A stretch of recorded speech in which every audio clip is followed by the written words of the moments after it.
Conrad versus Conrad?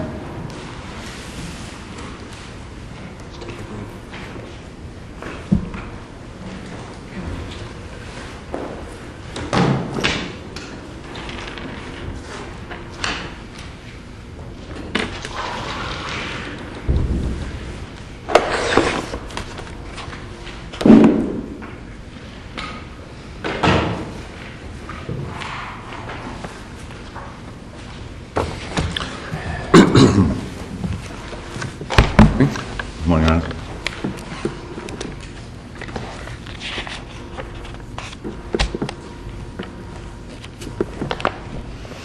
Good morning, Judges. Richard D'Amico, Ormond Beach, Florida, representing the appellant, Joyce Conrad. This is a divorce. The parties were together about 17 years. They have 2 children that were ages 12 and 9 at the time of the final judgment, 2 girls. The children had lived with the mother primarily from December of 05 till February of 08, with the father having alternate weekend visitation. That was changed after a general magistrate hearing in February of 08, in which he got alternate weekends through Sunday night and then 1 overnight on Tuesday. So essentially it was an alternate weekend type of thing for 3 years and 7 months. I'd like to discuss 2 of the points that we raised in our brief, which is the custodial schedule and the question of breaking up this trial into 3 pieces with large breaks in between. I realize that the custodial question is an abuse of discretion standard, and I know how difficult it is to overcome that. But there are limits to that. And if you look at the custodial schedule that was created in this case, it's basically 2 days with mom, 2 days with dad, 3 days with mom, 2 days. It's an absolutely confusing situation. It's not even the same day each week. Like every Monday they're not with dad. They're with mom one Monday, dad the next Monday. There's potential for missing assignments, misplacing clothes. These are teenagers, basically, and they need a stable home. They need a place that they can call home. Isn't that really the trial court's call, though? I mean, generally it is. Trial court's there staring them in the eyeballs and making those kinds of decisions. Generally it is, but at some point in time... How can we be expected to modify it? Well, what I think needs to be done is that there has to be something that says that there needs to be a consistent school schedule, like stabilize the schedule during the week. It's not fair to these children that they're going back and forth like this. It's just too much. Let me give you an example. Let's say that a judge had entered an order that said every 12 hours we're going to alternate these children, and it came up here. Would that be enough for you to say, wait a second, that's an abuse of discretion? Depends on whether there was a reason for that. I'm sorry? Depends on whether there was a good reason. Okay, that's the point. There's no good reason here. There's nothing really, there's no substantial competent evidence, there are no experts that testified, yet we've been dealing with custodial schedules traditionally that deal with alternate weekends and, a weeknight, that type of thing, and the purpose is to keep stability for these children. This is like an off-the-wall kind of custodial situation. I'm in practice 36 years, I hate to say it, but I have never seen this kind of a schedule come from a judge. It's very strange considering the ages of the children. If you look at, it's essentially a rotating schedule, and the case law on the rotating schedules, the factors are not met in this particular case. The parents do not get along. The judge made that finding. The children are older. The custodial periods are so short that it's very confusing. I think the court should be able to send this back and say, you need to create a custodial schedule that has a stability during the week for these children. And it can be done, because you can give a large block of time to one of the parents in the summer, and you can create a schedule where the children basically have a home base during the week. These kids are going to school. One of them is going to be in high school next year. And to come home and to a different home every time is a little bit much. I'd like to go on to the next issue, and that we raised the question about this splitting up of the trial. I've been involved in this a couple of times personally. I don't know if when you were practicing, if it ever happened to you, but that was in another century, long. Well, this is out of hand. This trial started in June, and then there was a 6-month delay until December before they continue the trial. How much time did y'all ask for trial? Well, And the problem that I have, or had as a trial judge, is people would say, well, we need a day, and it turned out that they really needed 3 days. Correct, and that is true. But let me tell you what my answer is to this, and you tell me if you think I'm being unreasonable. Oh, we will. If the case has to be tried anyway, the case has to be tried, okay? We all know, and I know two of you have practiced over there at that courthouse, you know that there are days available to try this case. There aren't 2-month murder trials going on in the family law division. Why not try this case and move another case rather than wait 6 months? What was the prejudice?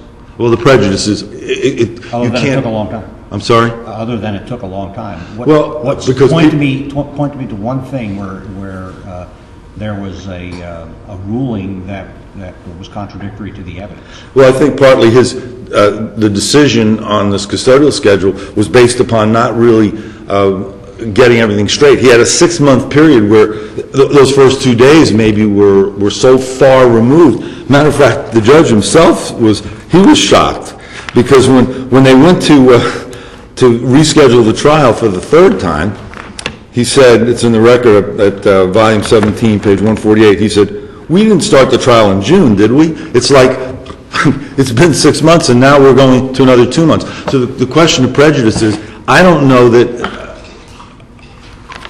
the attorneys remembered everything that happened, if the judge remembered everything that happened, and you would theoretically have to have daily transcripts and that type of thing, but you'd still be talking about a 6-month period where it could really easily be forgotten. Jury trials, look at it. Tell me, give me a ruling that was influenced by the fact that there was time gaps in between.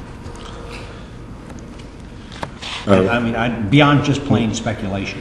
Tell me something where you can pinpoint this. Speculating that the reason he drafted a rotating custody order that is unpleasant to you, that's not enough. Tell me what is it about the outcome of this case that was influenced by the time gaps? Well, I think it affects demeanor of witnesses. Now you see, you're speculating again. I'm sorry? You're speculating. Well, demeanor of witnesses is not a reason to do that. Well, when you have a 6-month period from that first trial in between, essentially, how would the attorneys be able to keep the continuity of the trial? There needs to be a continuity to tell this whole thing. Instead, it's coming in piece after piece after piece. And as far as a specific thing, well, for example, the judge did not go into the most important issues in the case. The most important issues were how these children, what these children had been doing. They'd been in a custodial arrangement for 3 years and 7 months, and it wasn't really, discussed. It wasn't discussed what the father's work schedule was. He was working in Orlando, and there was testimony that he got home at 7 or 9 o'clock at night. That's not in the final judgment either. There was testimony that the father could not get to work, could not get the children to school in the morning because he had to leave for work early. So none of those things ended up in the final judgment. And I think those things were extremely important. Is that because of the time delay? I don't know, but it seems to me, That's the problem. well, but the thing is, it has to stop. Why is it that we have to allow this? Why can't the court this trial could have been concluded in a couple of weeks. Cancel another trial. Why shouldn't a trial that started have priority over everything else? That's the point. I mean, why? Why do this to the people? Really, this thing took an entire year, more than a year, to get to the final judgment. They started in June. The final judgment was in July of the following year. And this is a custody case. I think, and we did cite some cases on it, but at what point does it become too much? At what point is that, and it's so easily correctable too. It's easily correctable. You just take another case that's on the docket, and you move that case. Finish the one that you're on. And it would just be so simple. But this particular judge does it this way, and it's not really a fair way to do it. It's not fair to the litigants. It's not fair to the lawyers. Like I said, I've been involved in it, and you pick up your file and you don't remember what happened, and I don't know that the judge did either. He didn't pick up the most important points in his ruling. So I think that could very well have to do with this breakup of the trial. Mr. D'Amico, I'll just tell you, I don't have a lot of sympathy for your argument, but I am curious. You say this is the way the judge does it. Well, Back in the dark ages, when I was practicing law, if I had a trial, I would tell the trial court how many days I needed, and then I would get on the docket for that number of days, and the case would try. And on the rare occasions that it couldn't, if it was a non-jury trial, then the trial court would continue it to the next slot of time that was available. What is the trial judge? I mean, isn't this on the lawyers? To some extent, but it's easily on the judge. Why doesn't he just set it? You want us to say, as a matter of law, once a trial judge starts a trial, that he can't, that everything else has to just go by the board until he finishes it? Within a reasonable amount of time. I think a year is unreasonable. 9 months is unreasonable. Mr. D'Amico, you know, and I know, we've both been there, particularly what family law divisions are like. Lots of emergencies, lots of last-minute cancellations because people, you know what they do. They don't settle until they're in the courthouse waiting to talk. Mm-hmm. And so there's a lot of hurry up and wait. And I don't know how in the world we, as a district court of appeal, can manage Judge Breeze's docket. Well, I had a hard enough time managing mine under those circumstances, and part of it maybe was my skill, but a lot of it was just the lawyers. Everything's an emergency in the family law division. Everything settles at the last minute. People say, well, we need an hour, and when they really need 4. Well, maybe what we could do, why don't we do this? Let's enter an order that says that the legislature has to give us the resources that we really need to run an efficient court system. I mean, that's really what needs to be done, and that's outside our power. But again, it's what I said before. The case has to be tried anyway. It's just a question of when to try it. So why not do it sooner? But suppose, Mr. D'Amico, you were the one with your client and all your witnesses standing in the hallway for your time certain, ready to go.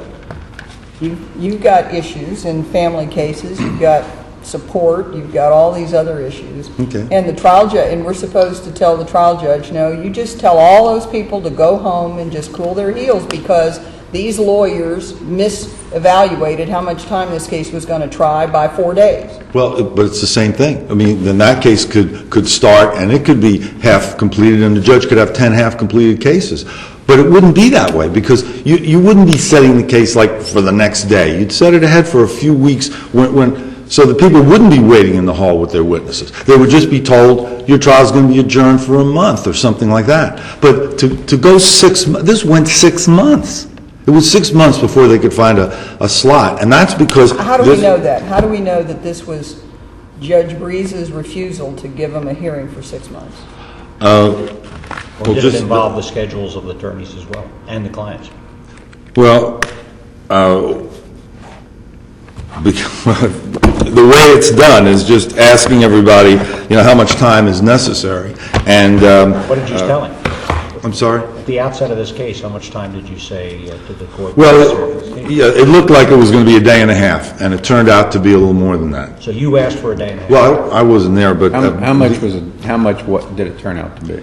I guess it turned out to be about 3 days. So it was 100% error, not just a little bit more, but as a percentage, it was 100% error. Okay, but the fact is that we're talking about a day and a half. So you got onto a trial docket where there was a day and a half slot of time. Mm-hmm. That time was used up, and you had to be rolled over to another available trial docket. You're probably not missing the subtlety here, but I don't think any of us are buying that. Well, it's not a question of the trial docket, because the way he does it, he just sets dates. And 6 months is just, to me, too long a time. Obviously, it sounds like you don't agree with that, but when you have a family law case and you have custody in the balance, waiting a year it just seems to me to be too long. There were some cases. Was there any objection made to the delay? Well, No, there wasn't. I understand there's no preservation of that particular error, and maybe someone someday is going to do that, but it's a question of whether this was a due process argument, and there were a couple of cases that we cited in our brief for this proposition that that a delay like this is per se prejudicial. But I don't know. I don't think today is going to be the day that we establish that rule. All right. Well, I hope so. Maybe misreading my colleagues, but I just don't think today is the day. I'm sympathetic with you. I honestly am, because it's very frustrating, as a trial judge, it's very frustrating not to be able to finish. It's much harder to take it up in bits and pieces, but the reality is that they're torn in 100 different directions, and everybody's got an emergency. And the lawyers, frankly, aren't very efficient in their estimation of the amount of real time, and then they waste a lot of time when they settle everything at the last minute. Well, but also something else you just said. By having this thing go for days and days, there's repetition, more witnesses get called. You see, so now what was going to be maybe a 2-day trial ends up being a 3-day trial, just by the virtue of splitting it up like that. And there's some unfairness to both sides in that also.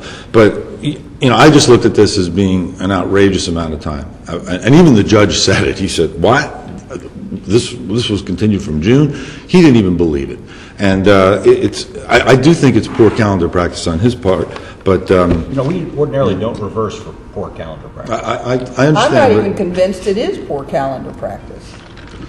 Well, I mean, I don't know that Judge Breeze said, okay, we're going to set this trial 6 months from now, without any input or involvement with the lawyers, without any objection from the lawyers, without any scheduling problems attendant to the lawyers or the litigants. I didn't see any of that in the record, don't know that to be true. Well, and certainly the fact that Judge Breeze himself said 6 months suggests to me that this is not his normal practice. Well, 6 months was more than normal, is what I'm saying. It was out of the ordinary. There was nothing on the record as to the first one, but as to the second one, there's a whole colloquy here, starting at page 148 in volume 17, saying, with them talking about how much time would be necessary, and then the judge gave them a date right then and there. But that was only 2 months later, which is a lot different than the first one, which was 6 months. And I don't know if there's any excuse for that, but I guess... I guess the bottom line, too, is what do we do? We're supposed to send it back and say, let's go back and now drag this out even more? I mean, the kid will be in graduate school by the time we finish. I understand that, but I think it ties into the fact that we do have what we consider to be a disruptive custodial schedule, that maybe something could be done about that. And anyway, I don't have anything else. Thank you. Thanks. Good morning. I think it's fair to say that there's probably only one issue that you need to address. Well, and Lisa Starks for Mr. Conrad, sir. I find it absolutely ironic that I'm the person standing here defending Judge Breeze's case management system when I am one of his most vocal opponents on that issue. However, I do have to tell you that Judge Breeze believes in truth in scheduling, and it is something that he repeats over and over every time you ask for trial time. And we trial attorneys did, in fact, ask for a day and a half. And we are still litigating this case. So there was an enormous underestimation on the trial attorney's part as to how much time it would take to try this case. That aside, the case we bifurcated. The custody issues were resolved in 9 months. And I submit to you that that is not an egregious amount of time where you have a high conflict divorce. Starks, we're over the timing thing. Okay. Get to the other issue. Okay. Sorry. Is this as a matter of law, such a disruptive schedule that it needs to be adjusted at the appellate level? No, ma'am. And in fact, it is a schedule that is promoted and suggested by all of the trial judges through the chief judge in the visitation guidelines that are provided to all litigants and all attorneys. This is one of the options available to any trial judge. And based on that, my argument is that it is per se reasonable if you look at the facts and circumstances of the case, and they were atrocious. These people, in my best estimation, will fight to the bitter end over their children. Mrs. Conrad made it very clear that she would do anything to win custody. And the judge made exhaustive notes and many rulings on this issue. Mrs. Conrad was found to be incredible in a number of significant ways. The child she forced to testify at the injunction hearing was found to be incredible and coached. You all cannot, and I say this respectfully, sit here how many months later, 18 months later, and make a determination of what the facts and circumstances were for this family and continue to be. You have to leave that to Judge Breeze. He was there in the trenches. He reviews his notes exhaustively. If you review his ruling, he's reciting very specific facts from the case. He's not forgetting things. He just may not think they're of the same importance as counsel. It's a very high burden that they bear, and they have certainly not shown any abuse of discretion. And we ask that you uphold his ruling. In addition, on behalf of my client, I can't help but submit to you that the whole basis of this appeal was not because of perceived legal errors, but because a fundamental difference of opinion in how Judge Breeze conducts business. That is not what this proceeding is for. And my client has sent me here thousands of dollars later to make this argument to you. Their arguments have no merit. It's a frivolous appeal, and Mr. Conrad should be entitled to his attorney's fees and costs. Thank you. Thank you, Counsel. We're going to take a